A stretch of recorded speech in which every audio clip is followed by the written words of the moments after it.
Usapang totoo, walang preno. You under Vlogcaster, real talk lang, walang plastikan. Magandang araw mga ka-Wonder, welcome back sa ating YouTube channel, Wonder Vlogcaster po. Marami po salamat sa patuloy na mga nagsasubscribe at yung mga ating po mga subscribers patuloy na tumatangkilik sa ating YouTube channel. Marami pong salamat sa inyo. At para dun sa hindi pa ako nakapag-subscribe na patuloy na napapanood yung ating mga videos, libre po ang pag-subscribe. Pindutin nyo po yung subscribe button dyan and then may lalabas na bell, pindutin nyo po yung bell and then piliin nyo yung all. Marami pong salamat. Maganda itong topic natin ngayon mga ka-Wonder.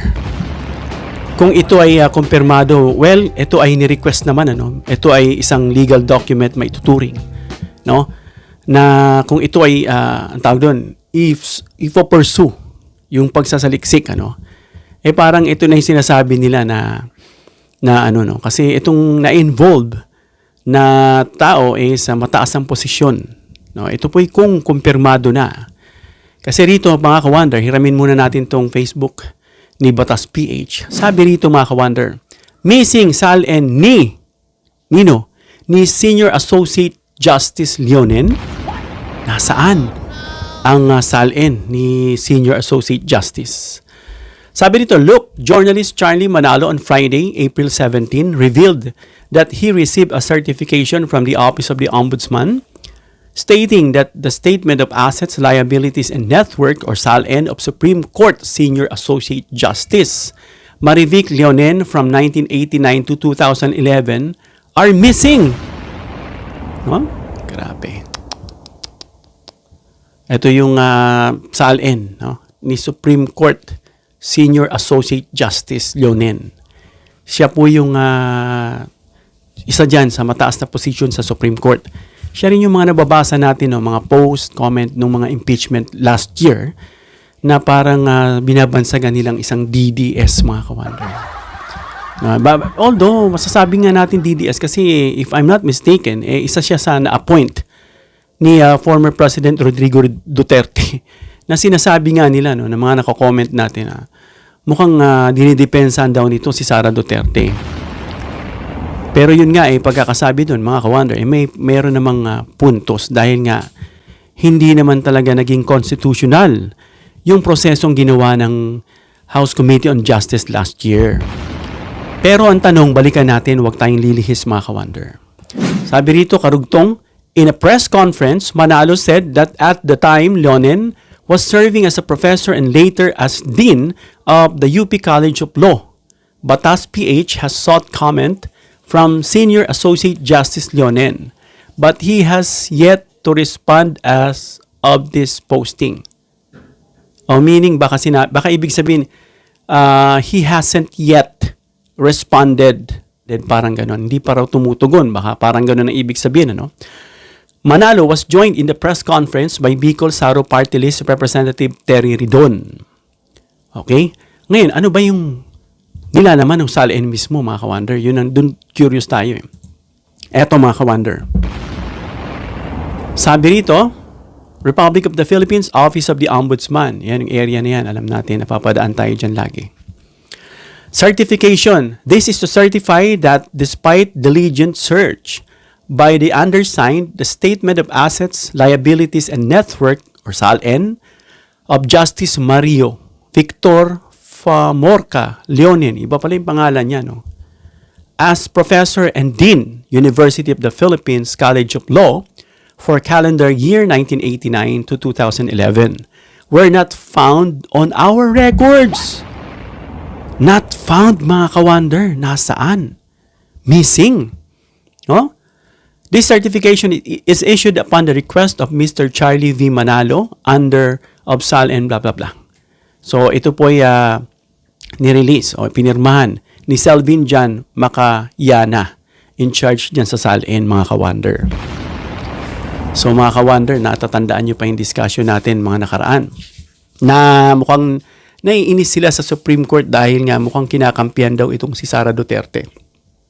Well, kung ito man, itong sinasabing missing SALN ni Senior Associate Justice nawawala, O baka sabihin ng iba dyan, mukhang hindi yata nag-file ng SALN itong si Senior Associate Justice, no? O hindi nagre-report o anumang term na ginagamit nila dyan, mga ka-wonder. Pero ang tanong, nasaan ang SALN niya? Ngayon, pag-usapan natin, mga ka-wonder, no? Itong discuss natin, itong SALN, itong politika sa Pilipinas, at ipagtahi-tahiin natin, no? Kasi may mga nabasa tayo, payback time daw, no? Kasi alam natin na the Associate Justice, mga justices ng Supreme Court, they are also like VP, President, and some commissioned secretary, yung mga chair, mga commission ng mga institution. They are all impeachable officers. So, ang layunin, mga ka-wonder, nitong discussion natin, maintindihan natin yung transparency pagdating dyan sa SALN, at talakayin yung ugnayan ng batas sa mga politika, especially sa mga high profile, mga officials, mga justices diyan. So mga ka-wonder, ang SALN, gaya ng pag-request ni Mr. Manalo, karapatan niya ng publikong malaman, mga ka-wonder. Itong SALN ay isang legal na requirements, mga ka-wonder, para sa public officials. Ang layunin nito, mga ka-wonder, ay transparency at maiwasan ang korupsyon. No? So ang tanong, ang SALN kasi ay isang considered as public document. Pero mga ka-wonder, may mga patakaran sa access niyan. Halimbawa, privacy or security concerns. At yung mga ahensya, halimbawa, gaya ng Ombudsman, Korte Suprema, na may sariling guidelines sa pag-release niyan. Sa tingin ko, makaka-access ka. Depende siguro sa reason, depende sa mga rules. Pero naka-request itong si Mr. Manalo. So, ang tanong dyan, mga ka-wonder, kung wala talagang SALN na mai-report etong si Senior Associate Justice, pag-usapan natin yung naging case ni Renato Corona, mga ka-wonder. Alam natin na si Renato Corona ay dating Chief Justice, na na-impeach noong 2011. Na-impeach siya 2011 and then napatalsik siya noong 2012. So isang pangunahing issue kasi dyan sa kanya, hindi niya umano tamang pagdeklara ng kanyang SALN. May naririnig pa tayong may mga dollar accounts, parang hindi niya sinama. At dahil dyan sa SALN na yan, mga ka-wonder, na-impeach at napatalsik siya. At ang legal issues dyan, mga ka-wonder, na ang hindi pagsasapubliko, o maling deklarasyon ng SALN ay maaring ituring na alin? Na isang betrayal of public trust. Umaga betrayal. Pagtataksil, Kasi inaasahan nila maging transparent ka sa taong bayan dahil deserve ng publiko malaman for the sake of transparency, pero may hindi ka dineklara.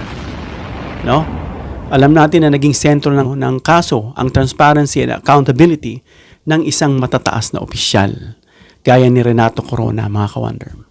So yun nga, mga ka-wonder, kung ito ay mapatunayan, maaring mapa-impeach si Leonen, At yung pananaw dyan, sinasabi nila ngayon na, of course, ang magi-impeach sa kanila, nag-uumpisa yan dyan sa Kamara. Siyempre, dadaan yan sa Committee on Justice. At yun ngang sinasabi ng mga nababasa nating payback time. Parang kasi ganito yan, mga ka-wonder. Since impeachable official si Leonen, dadaan siya sa kamay ng mga kongresista. Naalala nyo yung mga frustrations ng mga nababasa natin, na dahil nga nakialam na itong Supreme Court na sinabi ngang overreaching, na naging legislative judiciary na sila. Ngayon, sabi nga, mainit sila, lalo may narinig pa tayo dyan, kila De Lima at kung sino-sino pa. Kung habulin niya, itong si Leonen at yung iba pa dyang hingian ng kanilang mga SALN, tapos-tapusan na, mga ka-wonder. Kasi itong si Sara, ang ginagawa niyan takbuhan itong Supreme Court, para diyan sa kanyang pag-iwas. Tandaan niyo, mga ka-wonder, pag-iwas, pero ang iba, ang term nila diyan pag-iwas, baka masira yung credibility ni Sara. Pero itong proseso nga ito ibinigay, isa itong parang binigay na paraan ng Supreme Court para maproteksyonan din yung kanyang right itong ni Sara Duterte. Pero hindi nga siya dumadalo at instead iniiwasan niya. Kaya mangyari niyan na dapat hinaharap niya para kasi magiging magandang punto sa kanya yan at hindi isipin ng tao na talagang guilty siya. Kanya po itong sinayang. At sabi nga nila parang kahit pumuti yung uwak, hindi raw a-attend yata itong si Sarah dyan. No? So yun mga ka-wonder, mayroon document na inilabas. No, siguro hindi gagawa ng kwentong ombudsman. Pero dapat naka-file yan. Ang tagal nun mga ka-wonder. Kailan yun? Mula hindi siya nag-file? 1989 to 2011 mga ka-wonder. Ang tagal. No? Yan po ang tututukan natin. Kung ano yung sagot dyan ni Senior Associate Justice ng Supreme Court na si Justice Leonen. Antayin natin yung sagot niya mga ka-wonder. Dahil ito'y mula mismo sa Office of the Ombudsman. Hanggang dito lang tayo mga ka-wonder. Comment down below your opinion para mabasa natin reaksyonan. Please give me a thumbs up if you like this video para ma-share ni YouTube sa iba pang viewers. Please share this video para malaman nila itong request ni Manalo na wala palang sal-in record itong si Senior Associate Justice ng Supreme Court na si Leonen mula 1989 to 2011. Please subscribe, hit the notification bell icon and choose all bilang suporta sa aming mga content creators. Hanggang sa muli mga ka-wonder. God bless.